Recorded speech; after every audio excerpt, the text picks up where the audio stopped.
নমস্কার বন্ধুরা, শুভ সন্ধ্যা।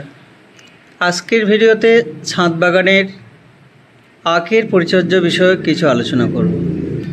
আপনারা ভিডিওতে যে আখটি দেখতে পাচ্ছেন এটি ফিলিপিন্সের বিখ্যাত ব্ল্যাক আখ, যেটা একটা 18 থেকে 20 ফুট লম্বা হয়, প্রচুর রসালো হয় ও ভিতরটা একদম ঠাসা থাকে, মাঝখানে একটুও গ্যাপ বা ফাঁক থাকে না। গত 2 বছর ধরে এই প্রজাতির আখ আমার ছাদ বাগানে আছে। অল্প সময়ের মধ্যে এতটাই লম্বা ও মোটা হয়ে যায় যে সাপোর্ট না দিলে একটু ঝড় হলেই ভেঙে যায়। এর আরেকটি বড় সুবিধা হলো এই আখ হাত দিয়ে বা দাঁত দিয়ে সহজে ছাড়ানো যায়। ছিলকা খুব পাতলা হয়, যেটা আমাদের দেশীয় আখের মধ্যে দেখা যায় না। প্রচণ্ড ছিলকাটা শক্ত হয়। যে আখটি কাটা হচ্ছে এটিও কিছুদিন আগে একটু ঝড়ে ভেঙে গিয়েছিল, ফলে ভাঙা মাথা থেকে অনেকগুলো ব্রাঞ্চ নতুন করে বের হওয়ায় গাছটিকে কেটে ফেলতে হচ্ছে ও নতুন আরেকটি পাত্রে রিপোর্ট করা হচ্ছে। ছাদ বাগানে ইজি মেনটেনেন্স গাছেদের মধ্যে আখ অন্যতম। তেমন কিছু বিশেষ পরিচর্যার দরকার হয় না, শুধুমাত্র কন্টেনার বা পটটিকে ওয়েল ড্রেনড সিস্টেম করতে হবে, মানে যাতে জল পড়লে সহজেই জলটা বের হয়ে যায়, কারণ জল জমলে আখের গোড়া পচে যায়। এটা একটা বড় সমস্যা। পাশাপাশি বছরে 2 থেকে 3 বার যে কোনো মিশ্র জৈব সার প্রয়োগ করলেই যথেষ্ট। বাড়িতে যে কোনো সার, গোবর সার, ভার্মি কম্পোস্ট, পাতা পচা সার, যে কোনো সার এই আখ গাছে দেওয়া যায়। সারের তেমন বিধিনিষেধ কিছু নেই।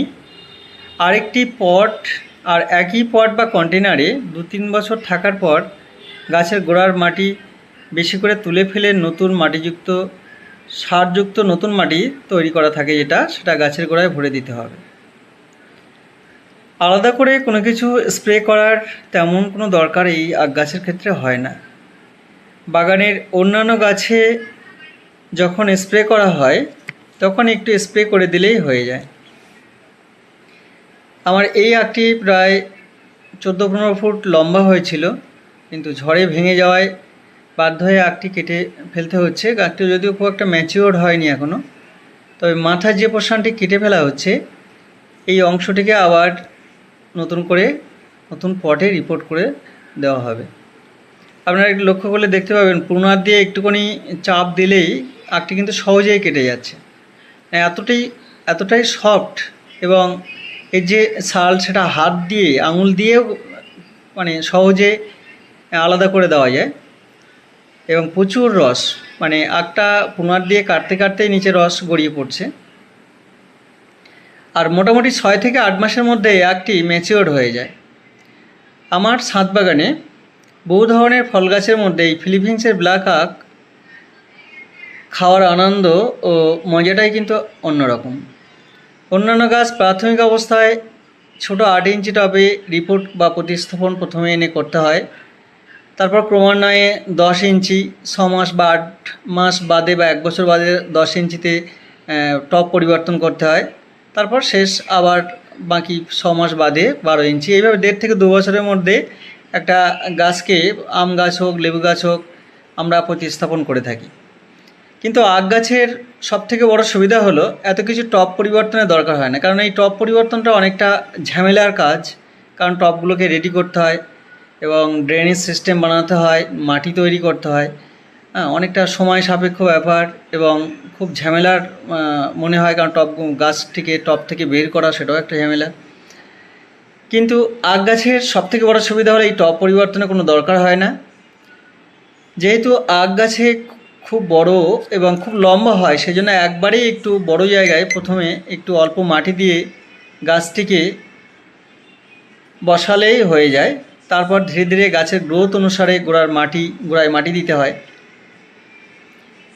এইভাবে আখ গাছ সহজে বানানো যায় এবং খুব মানে অল্প সময়ের মধ্যে, মানে এই ধরনের প্রজাতি যেগুলো বাইরের প্রজাতি আছে ফিলিপিন্সের ব্ল্যাক আখ, সেগুলো যদি আমরা কালেক্ট করে বসাতে পারি তাহলে আমরা সহজেই আখ গাছ ছাদ বাগানে করতে পারি।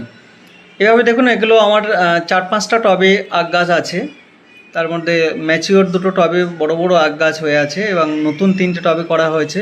আমাদের ভিডিওতেও আমরা দেখতে পাবেন, দুটো টবে কন্টেনারে সেগুলো কিন্তু সেট হয়ে গেছে। আর এই গাছটা এখন প্রতিস্থাপন করা হচ্ছে। এটাও ঠিকঠাক মোটামুটি 6-8 মাস বাদে খুব ম্যাচিওর আখ হয়ে যাবে, কারণ একটা আখের ব্রাঞ্চ থেকে 3-4টে চারিদিকে ব্রাঞ্চ বেরিয়েছে এবং এগুলো প্রত্যেকটাই ম্যাচিওর ব্রাঞ্চের আকার নেবে সময়ের সাথে সাথে। বন্ধুরা, এইভাবে সহজে আপনারা ছাদ বাগানে আখ গাছ রোপণ করতে পারেন এবং খুব ইজি মেনটেনেন্স গাছ হচ্ছে এটি, কোনো কিছুর প্রয়োজন হয় না। অন্যান্য গাছে খুব পরিচর্যার দরকার হয়। আমার ছাদ বাগানে আপেল থেকে শুরু করে আঙুর, লেবুর বহু ভ্যারাইটি আছে। পরপর ভিডিওতে আমি সেগুলো নিয়ে আসব।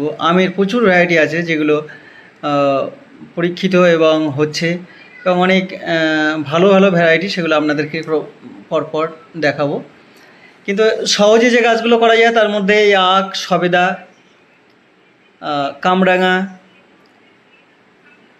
এগুলো কিন্তু সহজে করা যায় এবং এগুলোর ক্ষেত্রে পরিচর্যার তেমন কিছু দরকার হয় না। খুব অল্প পরিচর্যাতে গাছগুলো কিন্তু আমরা ফল পেতে পারি। ছাদ বাগানে এমন গাছ করতে হবে যাতে ফলটা সহজে পাওয়া যায় এবং বেশি খাটাখাটনি দরকার হয় না, এরকম গাছগুলো করতে হবে। নমস্কার, ধন্যবাদ সকলকে। পাশে থাকবেন লাইক কমেন্ট করে। ধন্যবাদ।